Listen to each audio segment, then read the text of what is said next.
Hi there, Bob Carr here for the Kaleidoscope Radio Magazine, and we have another special interview show here for you. I have as my guest a man who's had quite a career in radio and television. He worked as a radio personality in Los Angeles, among other places, and he's been on TV shows as a performer on shows like Hollywood Squares and the 1990 CBS comedy Dave's World.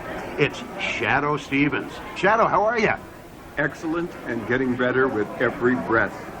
Oh, there I go again. Oh, God, I feel good now. Oh, you always do. All right. Well, we had you on our program back in 2007, and it's certainly great to have you back. And what I'd like to do is have you start off by talking about growing up in your home state of North Dakota. Oh, well, I grew up in a little river valley called Jamestown. My father was a small-time entrepreneur. He owned toy stores and clothing stores and go-kart tracks and fireworks stands on the 4th of July.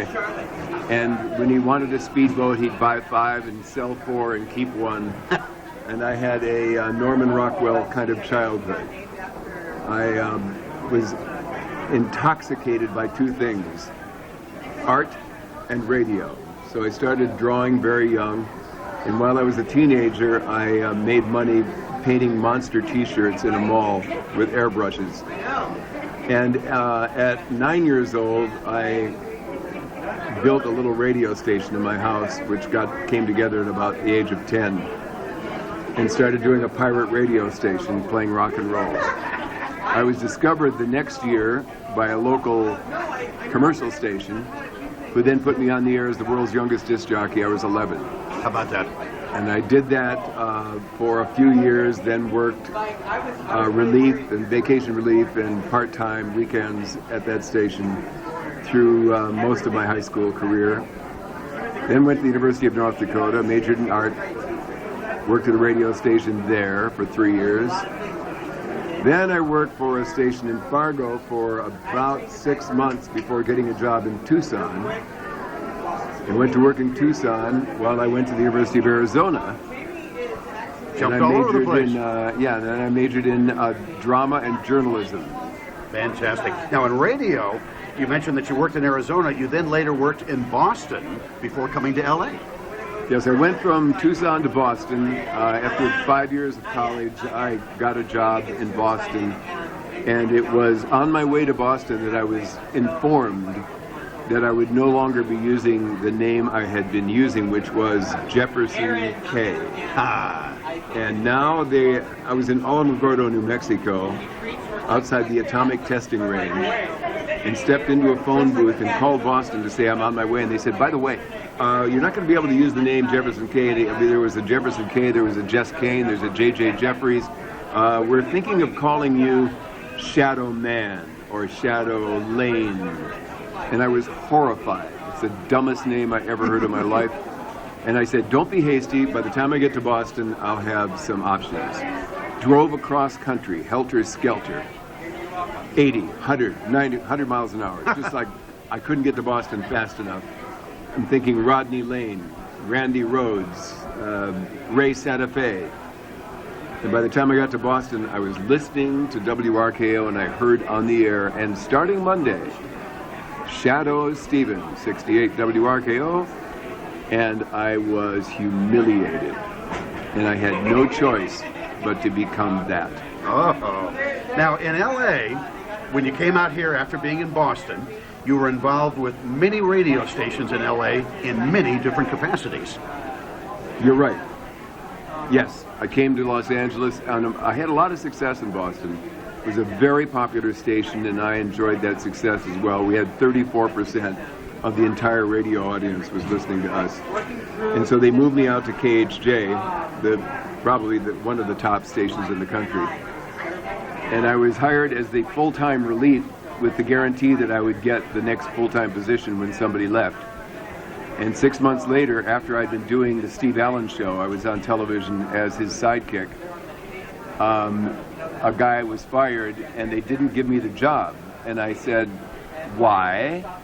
And they said, well, we don't know whether you're more interested in radio or television, so they don't want to take a chance. I said, I tell you what, don't have to give me a raise, just give me a written guarantee that I'll get the next full-time job if somebody else leaves and I'll stick around. They said, well, we can't do that.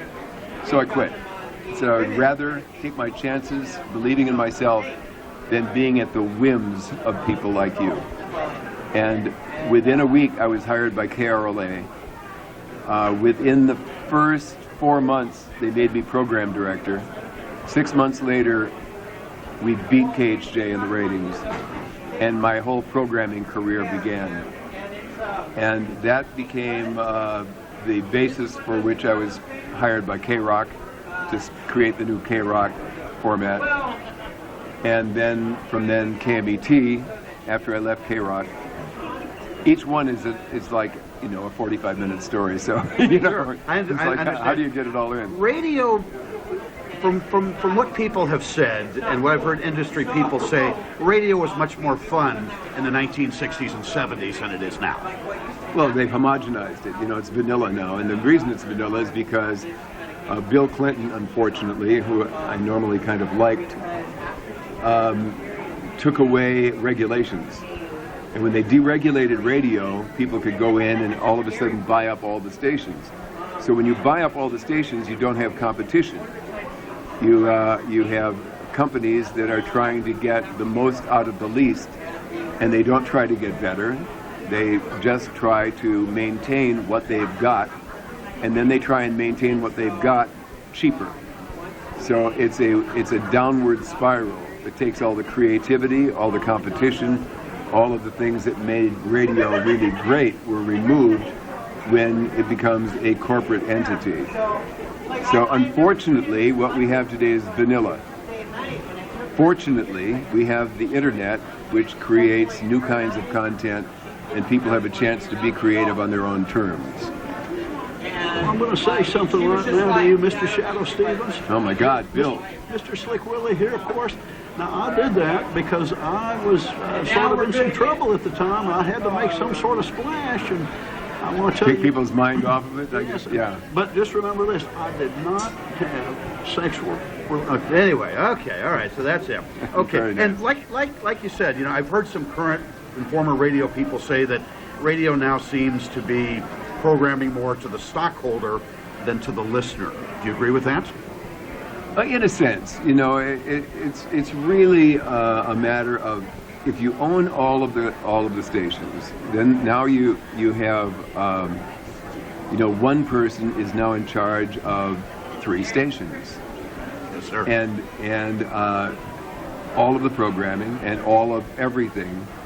So they're afraid. People live in fear of their jobs, and it's much easier to say no than to say yes on anything new.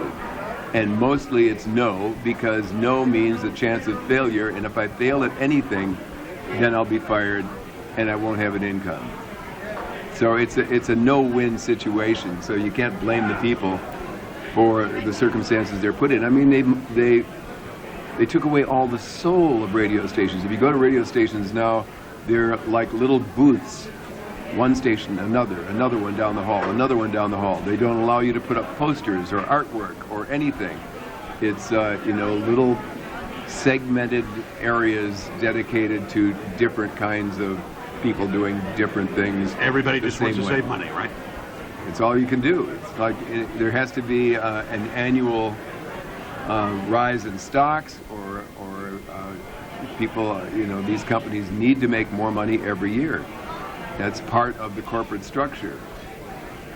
And a lot of people say that syndication and consolidation hurt radio a lot.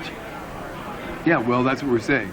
You know, consolidation took the soul out of radio, took the competition out of radio, which took all of the creativity out of radio. So there's no experimenting. There are no new Howard Sterns coming up. Just aren't. So summing it up, you pretty much have just talked about radio today. How about satellite radio? Go ahead, sir. You were going to say something. I'm sorry. Go ahead. No, I am. I'm with you.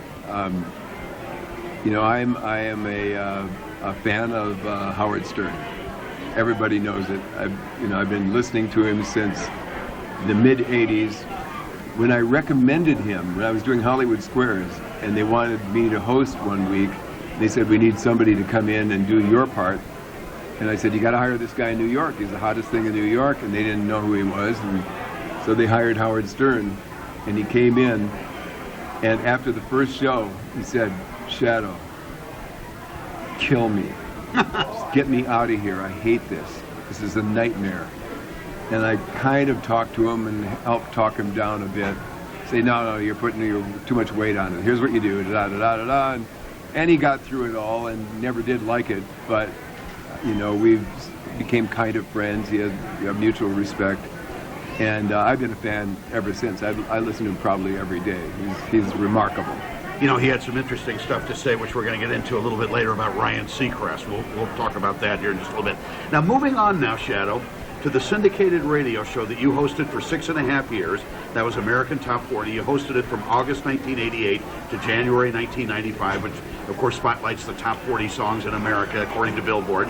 You replaced Casey Kasem as host, and you said in an interview that I heard you do that ABC, they didn't know who they wanted to hire. They had 1,000 people, including myself, try out for the show or send demos, and you got the job, Shadoe. How did it feel to beat out all those people and be the new host of AT40? Well, at the moment I was riding high. You know, I'd come off doing the Federated Television campaign, and it was the most successful regional ad campaign in U.S. history, and everybody, everywhere I went, you know, followed it, and all over the West Coast.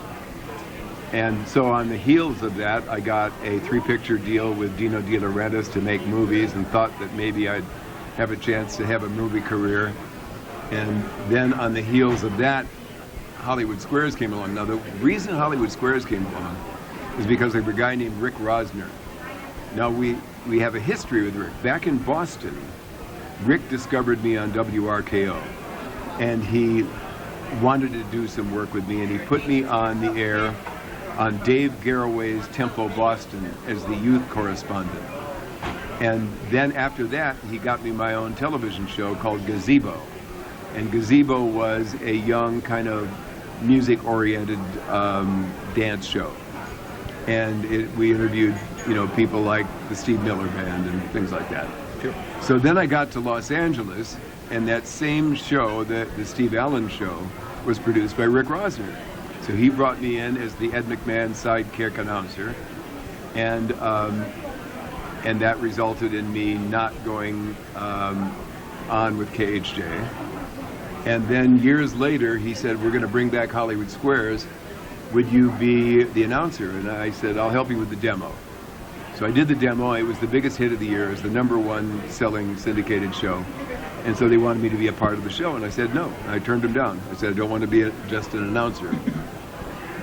And so he came back to me 3 times. The 4th time he came back to me, he said, I'll tell you what, we'll put you in a square. You can talk about your things you're doing, like the movie and all that kind of stuff, and it'll be good marketing. I went, I'm in. So I did this, and it became the biggest hit of the year. It was the #1 show. And then American Top 40 came along. So now I had this history in radio as having started K-Rock and doing all these things in programming. I was well known as a radio personality. Then I became known as a television personality. And so it was kind of a Ryan Seacrest position at that moment in time. I was pretty successful. And so it made good financial sense for them to hire me. But they were terrified because I couldn't sound like Casey Kasem. It was all earnest. I never did anything earnest in my life. Everything I ever did was funny, tongue-in-cheek, comedy, satire. So now I'm supposed to hold the world's most earnest radio show. And I tried to read the scripts that they prepared for me, and the first show took 18 hours. Every line had to be rewritten. It had to be given character and a sense of identity that was uniquely me.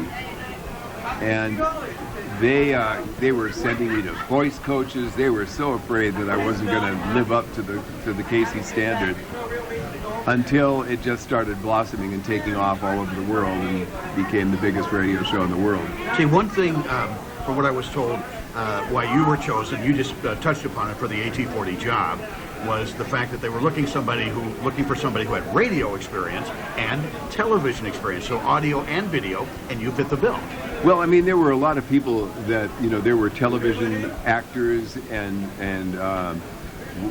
successful television personalities who were also being considered and did auditions. I did 4 or 5 auditions to get the job. But I think it was the combination of the heat that I had at that moment. I'm peaking at that time of my life, and they could justify it financially. I think that was the biggest reason. Oh my God, Rob Durkee. Oh, Robert Rob Durkee is here in the house. 10 years ago. I took you down to American Radio Network in Hollywood, and I interviewed you, and I interviewed Shadoe the following week. You gave me a great interview. So here we are, a reunion right here. Rob Durkee, who wrote the book, I'm going to ask Shadoe about this in a little bit, the American Top 40, The Countdown of the Century, which you wrote, and I read that book still, and then also Shadoe. And it's not, now I've got him back. Now I've got you back. He's carrying one. And as a matter of fact, look at this. Man, I have this book at home, and I love that book. And you gave me some good information and everything. I hope you remembered coming down. It was on a Saturday. Sure. You did 2 shows. I had Shadoe on, and here he is again. Here you are again. 10-year reunion of us. That's Great. really fantastic. Can you dig it? Yeah, we're currently talking about 1840 right now. Shadoe, how are you? I saw you Oh, last I'm night. sorry. I didn't know you were Oh yeah. No. This is fine. Good to see you again. This is fine. Thank you. Shadoe's got a big. Little interview here. Oh yeah. I'm sorry. I hope I'm not More than No, you no, stay. ever wanted to know. Stay. All right, now. dared not ask. But dare not ask. Oh yeah, your man in the void, the Shadoe. All right, so Shadoe, hosting American Top 40. What were some of your favorite things and highlights while you did host the show for the 6.5 years? Favorite highlights? It's a hard question. Walt Disney World, maybe? Disney World was pretty cool. Thank you for being here, Rob. Yeah, you probably remember more details than I do. What about the celebrities you talked to? Would that be a big part of it? Well, a lot of celebrities I didn't talk to.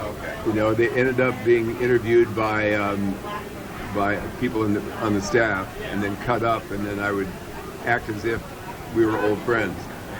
So that really wasn't. But the travel, the best part about American Top 40 for me was I was in every major city in America at least once, and I was in probably at least a dozen cities worldwide. Tokyo, Singapore, Hong Kong, Oslo, Norway, and London, and Italy, and all over the place. It's really fabulous. Wow. Bali.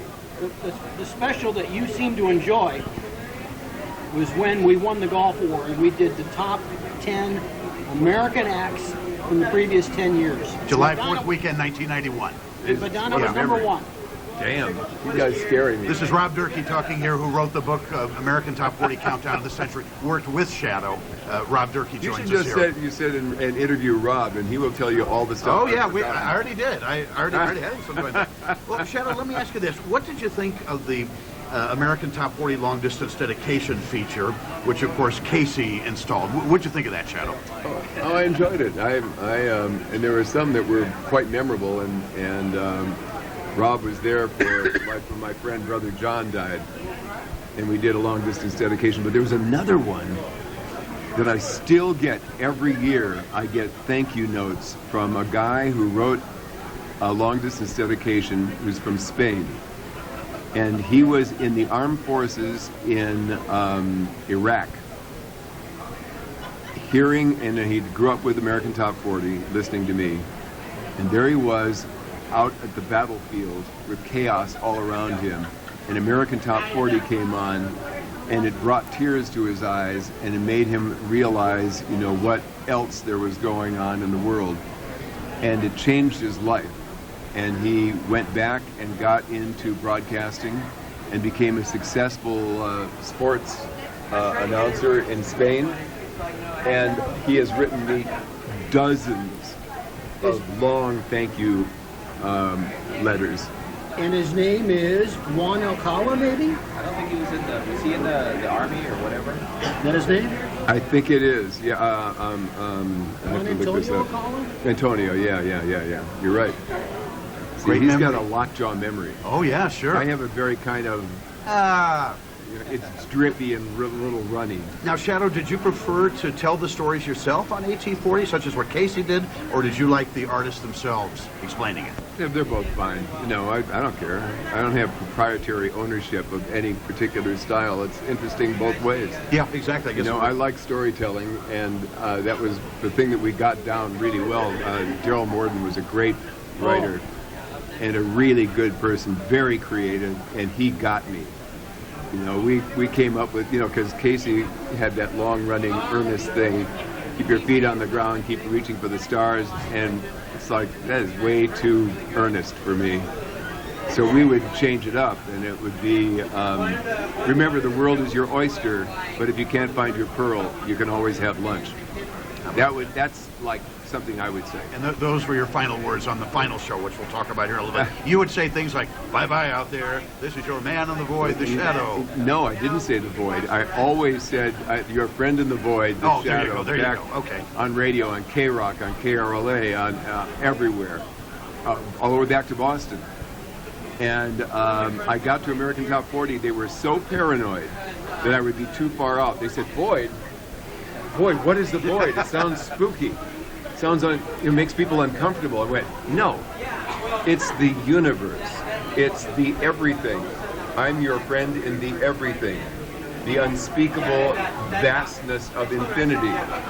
Oh, no, you can't say that. So they wouldn't let me say it, so I had to make up, okay, well, let's go stupid. Your best friend. Rob? I was just going to say, remember how somebody got mad about you saying the Whiplash Acrobatic Ensemble? Right, yeah. It's like, that's on, wacky. Man. Huh? That's too wacky. Yeah. Oh. And all it was your way of talking about the staff. Yeah, Exactly. You had to explain it. Yeah. And Dr. Robert Abacus Durkee. There you go. I remember you saying that. I listened to all your shows. I did. Now, as your tenure hosting American Top 40 moved on, the show began to take on criticism, and one reason given was that ABC was not promoting it like they had in the beginning. Why? It was a mystery to us the entire time. As I volunteered to do alternate versions to compete with others, we had Rick Dees, they were paying major markets to carry the show. So if you have the major markets, then you can get all the little markets because they go, oh, it's on in New York, it's on in LA. If it's not on there, it's a harder sell, so it made sense to them. But ABC had their position was, we don't do that. We're number one, we're the biggest, we don't have to do that. And so they wouldn't... You wouldn't do an AC show? They would do it, and they wouldn't promote. I mean, there I was, I had a series deal with CBS to do Loose Cannon. And it was a major, at the moment, it was produced by Fred Silverman. It was a great idea. I tried everything in my power to get ABC to promote it, to cross-promote, to cross-contest, to do all kinds of things. Wouldn't do anything. So there was no advertising, very little advertising after the beginning. At the beginning, they did a big splash. Every week this man talks to more people than the Pope or whatever. And after that, there was nothing. So then stations started going, we don't play all the top 40 songs, so that other competition would play different versions, a soft AC version. So, well, let's do that. Oh, no, we won't do that. So then what ultimately happened was that the president of ABC did a power play. It was a political move to make him look good. Let's get out of the show creating business and all of its overhead and just distribute. So he made a deal, unbeknownst to anybody else, to distribute Rick Dees. At the same time, he's dismantling American Top 40 and made the announcement on the same day. ABC is discontinuing American Top 40, but we're going to distribute Rick Dees everywhere. Part of the deal was that I couldn't do any other show that would compete with that. So I couldn't do anything with it worldwide, even though I had a relationship with Radio Express. So this iconic 25-year legendary brand went off the air, and part of the deal was that if the show ever goes off the air at ABC, all rights revert to Casey Kasem after 2 years. After 2 years, Casey gets the rights back.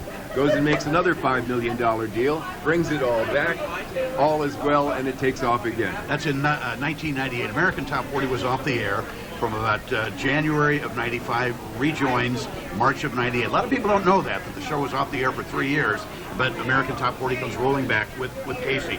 Now, one thing in Rob Durkee's book, we have Rob sitting next to us right here, great guy from Cleveland. I think Rob is from Cleveland. We had him on our show in 2007. Rob Durkee's book called American Top 40, The Countdown of the Century, which we talked about. Rob wrote the whole book, interviewed everybody that's ever been affiliated with the show. It was released in 1999. It told the history of the show. Now, one thing there's a chapter in the book that Rob talked about, and he describes the chapter, and you've already discussed a lot of it, which discussed the history of the show, and with you on it as host, the dream, the nightmare. You've already broken down some of it, but if you'd like to add to that, feel free to do that. That's the way Rob described it in a book, which he has a copy of right here. The dream, the nightmare. So, Well, Take it. they edited Shadow's pauses, okay. which is one of the most despicable, unprofessional things I've ever heard of in my life. Gotta keep it moving. So all the interpretation and the, pauses sometimes for good interpretation were taken out, and I got very upset about it numerous They times. took away his fancy words, they took away his jokes, and they took away his pauses. Yeah. What's left? Earnest voice. That's the Saying your best friend. Oh, that's really unique. Summing it up, what basically doomed American Top 40 with you as host, unfortunately, was they didn't promote it. They wanted to promote Rick D. Stations started dropping it, and they were running. There weren't that many stations that dropped it. It really had lost anything. What they were afraid of is the potential of that happening, even though they hadn't supported it and didn't back any of the things that all their competition were doing. It was entirely a political play. Sure. We hear about that a lot in this world. I'll tell you. Well, one difference I know between you and Casey hosting the show was that Casey could kind of do whatever he wanted to since he was the co-founder of the show, whereas you pretty much had little or no input. It was just, Shadow, this is what you're going to do, and that's it. And, whereas with Casey, he could do whatever he wanted to. Oh, of course. But Casey was earnest. Casey was a good guy. Yes. The most important interview in the last 25 years is happening right now spilling at this table. At this table. You can come in, enjoy it, go and pull up a chair. He's spilling it. Okay, and you also talked about this, was that AT40 leaves the air in January 1995, and then it returns in 1998, and Casey comes back. I get back to your final show, January of 95. You had to conclude it, and you said the last #1 song was on Bended Knee by Boyz II Men. And you said there have been so many #1 songs in the history. This one is the last. It's always emotional for me to play it back and listen to it, because there you are announcing it, and we've reached the end of the road, and Happy Trails comes on. Yeah. Describe that feeling as you're taping that after the 6.5-year run. No, it was very touching and sad, because so much work had been put into it, and it had a worldwide stamp.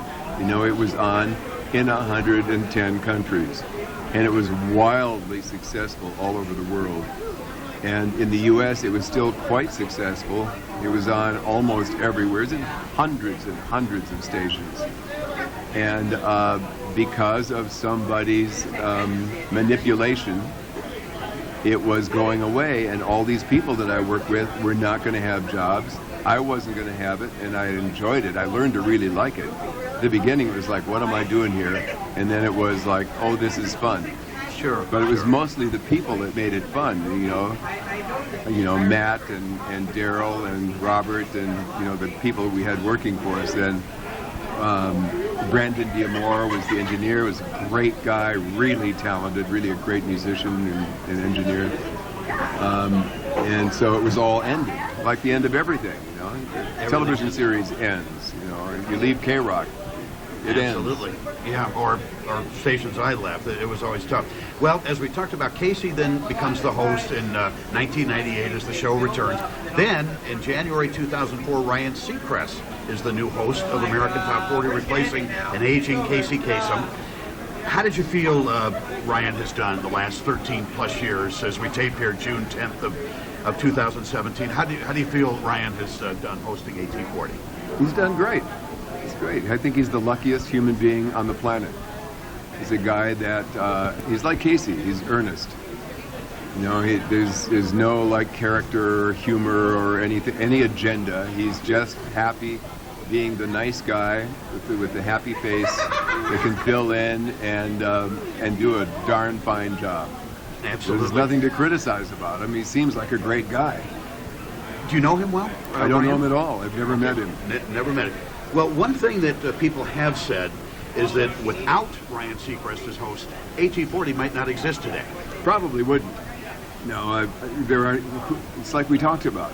You know, consolidation took away competition. Competition took away nurturing new talent. There are no new original, you know, radio personalities coming up anymore. The end.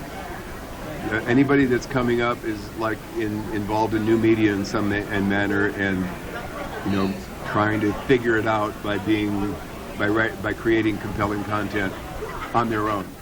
They have, you know, tools that are cheap today to be able to do recordings and to be able to make things sound good. And that's really for very little money. Hurting the listeners. I mean, think about the listeners who love all of the personalities like yourself, Shadoe, and other people. And it just there's no farming out there. They're not growing these people anymore. It's become less important to people. I mean, there are now people take for granted you can watch videos on your phone. I mean, it's like a whole different world. When we were doing this, we were social media. Radio personalities were the guys who told you what was going on in entertainment, told you what was going on with music, introduced you to the new rock, the new whatever, and told you about how the world was, created a landscape that you lived in.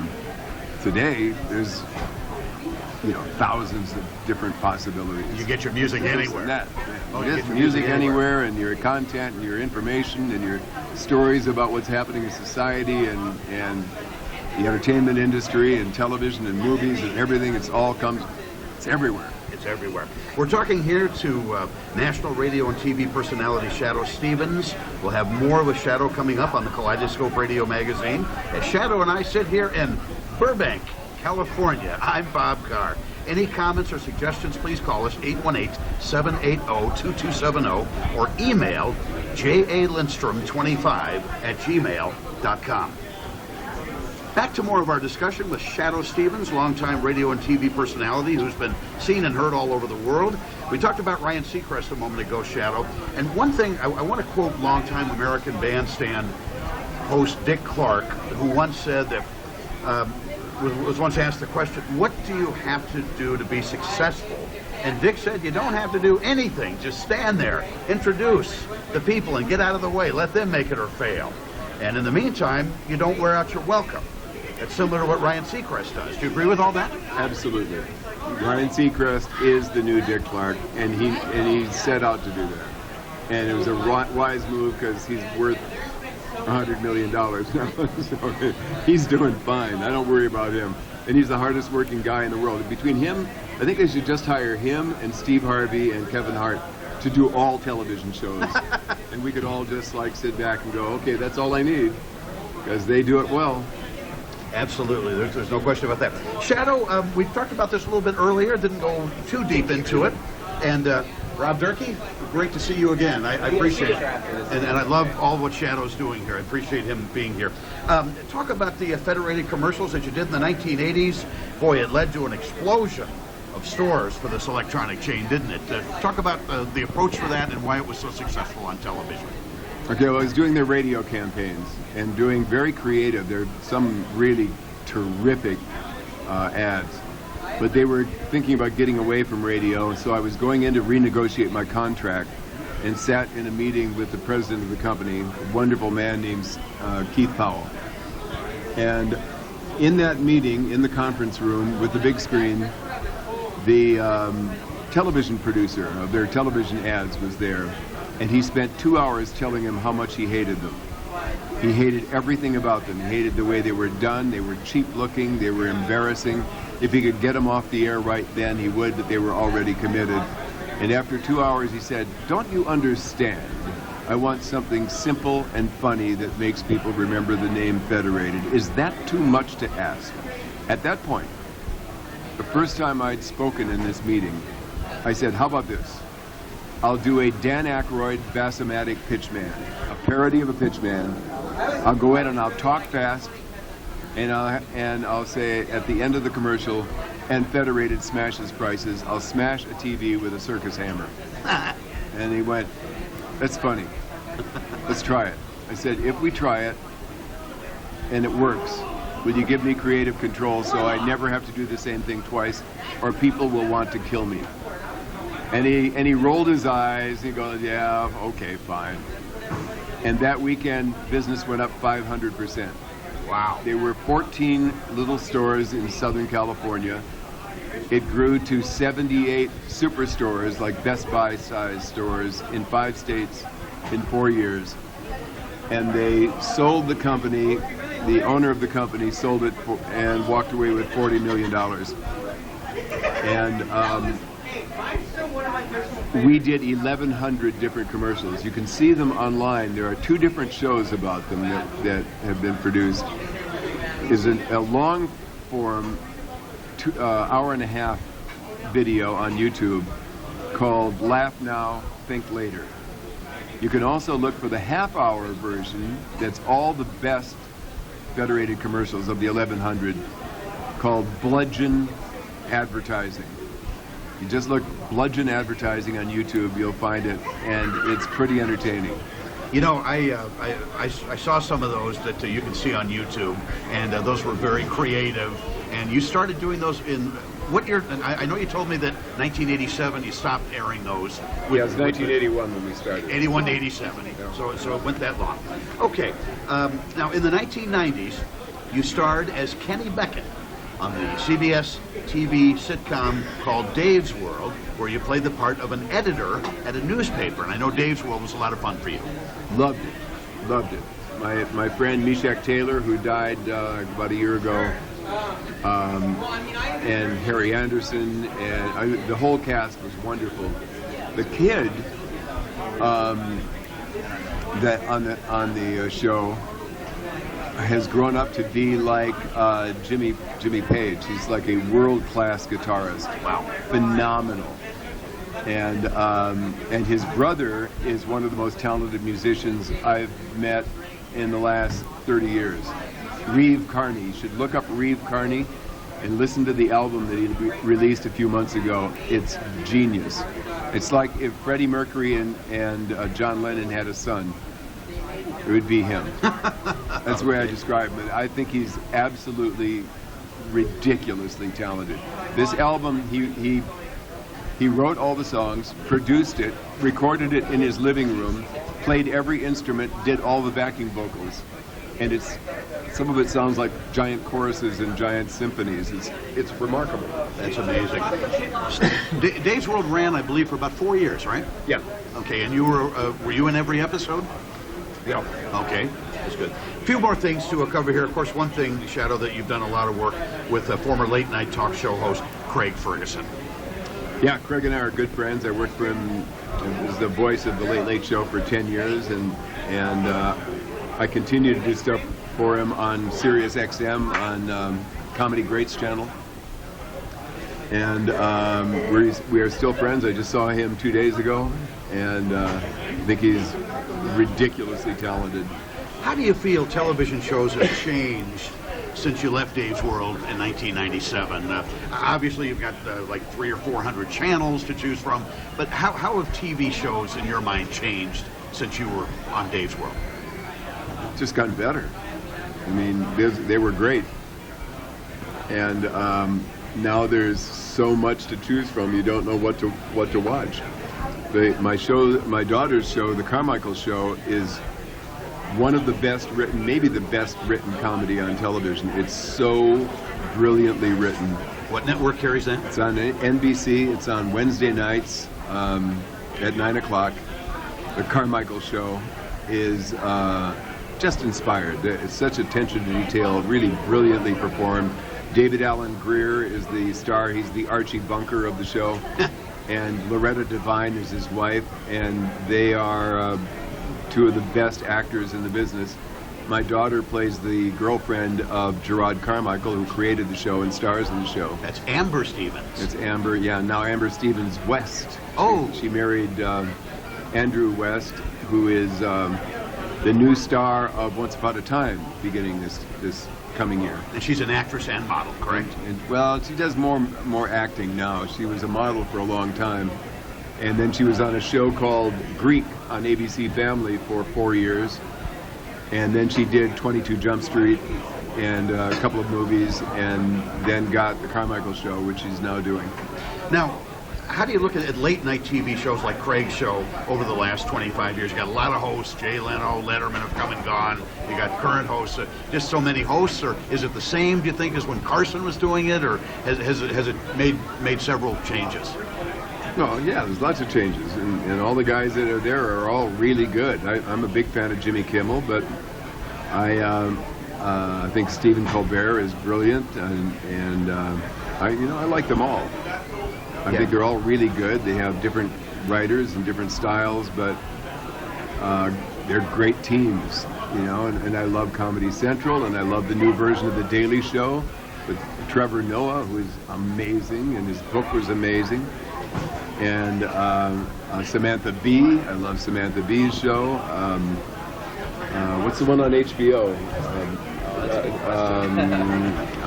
Last Week Tonight, John Oliver. Love John Oliver. He's amazing. So many choices as opposed to Johnny Carson was doing it. Yeah. And my favorite current show is Fargo. I love Fargo. I love dark stories that are funny and mind-boggling. The episode I watched this week was as good as any television I've seen in years. That show is so well done, so well written, and my favorite kind of thing. My favorite TV show of all time went off the air a couple of years ago. It had a 6-year run, Glee. I just love Glee. Did you watch Glee? Oh, sure. You did watch Glee? It was fun. Yeah. Yeah, that was. Yeah, it was a very, very good show. Continuing on with Shadoe Stevens here, longtime radio and TV host and personality. And Shadoe, I'd like to get your opinion on the following radio legends, people that you have been opposites and you competed with and that sort of thing. I want to start with the legendary Mr. Rick Dees. What's your thoughts on Rick? I think Rick is terrific. He's another guy that really, really worked hard and is really talented. And we're good friends. I've worked in his studio many times since. We talk quite frequently. He got a pretty raw deal when he was dismissed, and they gave Ryan Seacrest his whole staff, and they just took his bits and his features and everything, and just changed the name a little bit, and it was astonishing. I heard an interview that Ryan did with Rick one time, and Rick was so skilled and so articulate that he just, showed what a pro he is. The way he handled the whole thing was very classy and smart and funny. Why did they want to remove Rick? I mean, Rick still had gas in the tank left. Why he had great ratings. There was no reason on earth to get rid of him, but it was just ageism. And they could jump into the new hot, young, good-looking guy and ride with him for a long time, which they've done. And you have to say, Ryan just grabbed it.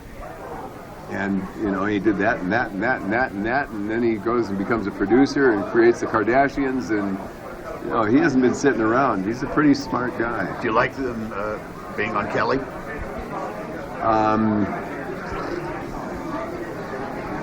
And he's based in New York. And I'll tell you what, show I'm a huge fan of Kelly. Okay. And I look forward to watching her regularly, and loved her with all the different guest hosts.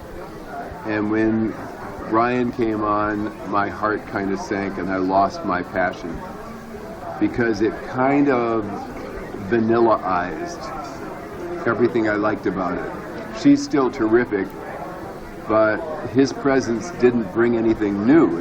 What he does is very pleasant, but it isn't funny, and it doesn't bring anything new, and it doesn't bring any new character to it that the other guys were doing. And so I was disappointed. I guess Ryan falls into that category of someone like Dick Clark or Ed Sullivan. He doesn't dance, he doesn't act, he doesn't sing, and he doesn't tell jokes. But he gets the jobs. He gets the jobs, yep. He's doing more, and he's on all over the country. All kinds of radio people have lost their jobs because Ryan is now there. It's They're a midday shame. man and they're morning guy. I mean, and it makes sense in a corporate structure when you don't have competition, where you're looking for the best bang for the buck. Why not pay him a little more money and use him everywhere? Exactly. You What can about understand it. What about Carson Daly? Carson Daly's almost the same kind of thing. He's very good at what he does. He seems like the nicest guy in the world. But there's nothing new and exciting. Jimmy Kimmel is an exception. Jimmy is very funny and really good at what he does. And when he hosted the Academy Awards, it was just terrific. So he's and Adam Carolla is another one who is really knows how to put his own stamp on things. He's kind of fearless, and I admire that about him. We talked about Howard Stern earlier. You're a big fan of Howard. Howard just continues to be Howard, doesn't he? Nobody is better than Howard. He's in a class all by himself. Nobody's even close. He is funny. He's clever. He does his homework. He's a great radio guy, understands radio better than anybody, and he does the best interviews of anyone People in any open media. up to him. Like he did an interview. He's a genius. With Casey Kasem's daughter, Carrie Kasem. Yeah, I heard it. With the Casey and his wife's situation, and how Gene didn't spend much time with Casey's kids from his first marriage, and she opened up to him. People open up to him, and they really spill it out. And Howard just brings that out of people, doesn't he? Yeah, he does. And by the way, Casey and I became friends during that period because our children were the same age. Liberty and my daughters, Amber and China. So we were at a lot of parties. And his wife is a real piece of work. At the age of 2, when Liberty was 2, Yes. let's remember she was 2. Yes. They had a party on their estate for everybody with booths and all kinds of games and things for people to do. They drained the swimming pool and put in salt water so they could put in a dolphin in the pool How about that? for a 2-year-old. My gosh. There's nothing excessive about that, is there? So, your feelings about Casey. Casey is the man who got all this countdown stuff started around the world. It seems like many countdowns had existed before, but he's the one that got your thoughts on Casey. He was a genuinely wonderful man. He was kind and gentle and smart and hardworking, and I liked him. And I think most people did. Yeah. Now, somebody on the other side of the spectrum here, Rush Limbaugh. How do you feel about Rush? He's good at what he does. Okay. And you just want to kind of leave it with that. Yeah, I'm not a fan of that kind of behavior, but he's good. Absolutely. Okay, we talked about this in conclusion here, Shadoe. We talked about this, and I asked you this question 10 years ago as well. You said the answer to it was a lot of diversity. And my question is, where is radio headed in your mind? You said, like I said, a lot of diversity back then 10 years ago in 2007 when I interviewed you. It's now 2017. What do you say now? Where is radio headed?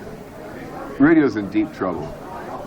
It's not. There aren't going to be traditional radio stations as we have known them in a very short time, because you can get any kind of entertainment you want anywhere right now anyway. And when you have options that are real creative content and people have a chance to do compelling new ideas, whether funny or in music or in whatever, and you can get it right now in your phone, in your car. It's going to be easier and easier. With every year, it gets easier, and the dropouts are going to disappear because, really unilateral Wi-Fi and strong connections are going to be everywhere you go. And what's the point? The only solution is for people who love the magic of radio and how it works with your imagination is through things that are created by people's personal efforts in new media. And some of it may be invisible like radio, and some of it may be radio-like ideas integrated into with visual counterparts. So who knows? You know, I've kind of gotten to the point where I can't guess anymore of where it's going. I thought I couldn't imagine how they could come up with a Dick Tracy watch. I answered my phone on this yesterday. Oh, It's like, new technology. hey, Doug, how you doing? Oh my gosh. Oh, yeah. Well, one thing about radio, it's certainly not died altogether. I mean, you still get the music on there. You still get news and sports, and So you far. get opinions and talk. It's got and a that little. sort of thing. It's got a little time. And it's really. And if in fact iHeart and Cumulus finally go bankrupt and they start selling it off, then we'll get more smaller groups that are more hungry and want to do something. There's a really terrific group that I'm working with called Midwest Communications in the Midwest. They owned about 90 stations, and they're remarkable. They're the last great radio empire. And I met the guy who's the head of programming. He's been there for over 30 years. The receptionist has been there for over 30 years. When the guy bought his first station and made money, he reinvested the money that he made into the station to make a better environment, to make people want to work and to feel good about where they're working. And most of their people have been there for long periods of time because of the support they get from the company. That's unheard of. Will there ever be a situation again like myself? I graduated college in 1985 back in the Midwest. I come out here to California and I land a paying radio job right out of college. I landed it 2 months before I graduated from college up in the Lancaster-Palmdale area. I go right on the air and start doing a lot of fun stuff. Can people walk off college campuses anymore and just go to markets like that to start? It just doesn't seem like it exists as much because you got satellites running on a lot of those, outlying market Yeah, stations. because of consolidation, because of the corporate structure, and they got Brian Seacrest everywhere instead of hiring a new morning guy who might be, good and up and coming and hungry and wants to work real hard to get better. That isn't happening. And then they've got people doing voicing. And Tracks, so tracking. and so it's all like automated with voices that make it sound kind of local. And people don't know. People listening in Victorville or Barstow don't know California. Yeah. So, any special story that you might want to tell, Shadoe? Well, we got a little bit of time here left, hopefully, that you might want to talk about. Maybe a highlight of your career, something special that moved you or made you very much proud. I'm real happy with all of the things that I've done. I believe that you do something simple and you try to do it brilliantly. And each thing that I've tried to do, whether it's in art or whether it's on radio or television, I throw all of my attention into detail. Genius is in the details. And so I went from doing American Top 40 to creating a company called Rhythm Radio, and it ended up on the air in 30 countries and on the internet in 7 languages. And it ultimately got quite successful and then failed dramatically. And in the aftermath, I created Cabo Wabo Radio for Sammy Hagar, and then left after a year and created Mental Radio, and I created Blackout Television, and there's a whole list stuff. of things. And a lot of this stuff is on the internet. You can go right now to mentalradio.net and see everything I did for 2 years, and it's really cool. Now, you're also doing something called a countdown show called Top of the World. No, I did Top of the World back about 10 years ago. Oh, okay. I did Top of the World. I did Top of the World, and I did Rock of the Rock of the World. What was it called? Rock the World. Rock the World, Top of the World, Top of the Pop, Top of the Hip Hop, Top of the Rock, Top of the Pop, Top of the Hip Hop, at the top of the world. That was the slogan. Was this kind of like the weekly chart, the world chart that Joe Cipriano and No, hosted? it was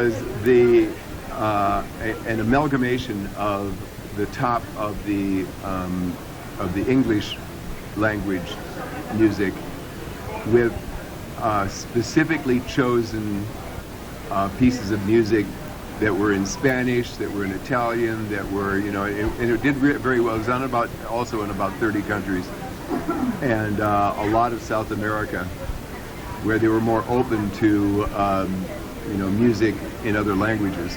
And that's the whole basis of rhythm radio, was the sound of the world in a good mood. It was all music that made you feel good, that was uplifting because it was based on rhythm. And it was in Portuguese, and it was in Spanish, and it was in English, and it was in Argentine, it was in Mandarin China. It was on all over the world. And you've got something here that not everybody's doing. You have a special thing there that you can do, call your own, and do it yourself. Well, that's we set out to do, and it had a moment of success for a period of time. But it's like this, I did this series of this artwork piece called "The Trans-Dimensional Symbolism of Rocky Waters," and you can go to shadowart.com and see all my artwork. Have you traveled around the world? Have you been to, I'm sure you've been to Europe, have you been to places like London, Rio de Janeiro, Sydney? Do you have 2 or 3 favorite places around the world you like to travel to? We went to London and Paris last year and loved it, had a fabulous time. Paris is truly mind-boggling. There have to be thousands, literally thousands of art galleries, not to mention the big museums. And you visited a lot of them, I bet. And we went to a lot of them, and it was intoxicating. When I went to Bali, because I meditate, I had the most profound meditations of my whole life there, and I wanted to move there. I wanted to just drop out, stop doing everything, and do art in Bali. And my wife went, no. You can go there when you retire, if you decide you ever want to retire, but no, we got things to do in this world, and this is not what we're going to do. Okay. Because, you have to listen to she who must be obeyed. And I came back and got busy in the world and did all this stuff. So, but Bali was quite magical. I always feel, I haven't been all over the world probably like you have, but I've always felt that Los Angeles is the absolute greatest metropolitan area in the world, period. LA. I love it here. There's no place else I want to live. Yeah, it's spectacular. I mean, I've lived out here 32 years, and I know you're from the Midwest. I grew up in Omaha, Nebraska, so I'm 2 states down from you. Right. You're North Dakota. We look down on you. And but yeah, I've always thought that LA is. Who's your favorite recording artist of all time? You name 3 or 4 favorite recording artists. Have you been involved in music and you met a lot of the artists? Who's your favorite? I don't know. I'm a huge fan of the Electric Light Orchestra. I love them too. I think Jeff Lynne is one of the most talented people of our generation. Sure. So there's probably nobody I like really better. My favorite kind of music is New Orleans street music, Sure. Music that's got rhythm and funk. In fact, I've told my family that when I die, I require that there be no melancholy, that there be no heartfelt tributes, that there be no sadness, that you get umbrellas and a New Orleans band and dance. How about that? That's interesting, because a lot of that blues that you get down south in places like New Orleans inspired a lot of great British groups who have become among the biggest selling bands of all time, like the Rolling Stones and Led Zeppelin. So absolutely. A lot of those things. Anything else you want to add, Shadoe? We've talked a lot here, and you've been so wonderful, a longtime fan of yours, and anything else you want to add? Another story about American Top 40, or a story about Hollywood Squares or Dave's World, or anything that you'd like to add? Remember, if the world is your oyster and you can't find your pearl, you can always have lunch. You use that to close out your final AT40 show in January of 1995, and I remember that so well. This is your friend in the void, the Shadow. Bye-bye out there. Beautifully done. Shadoe, I appreciate it so much. You're spending all this time with me here on this Saturday in Burbank, California, going over your career and getting your observations. I'm so grateful that you spent this time with me, and I thank you very, very much. I'm Bob Carr on the Kaleidoscope Radio Magazine. I thank you very much for listening.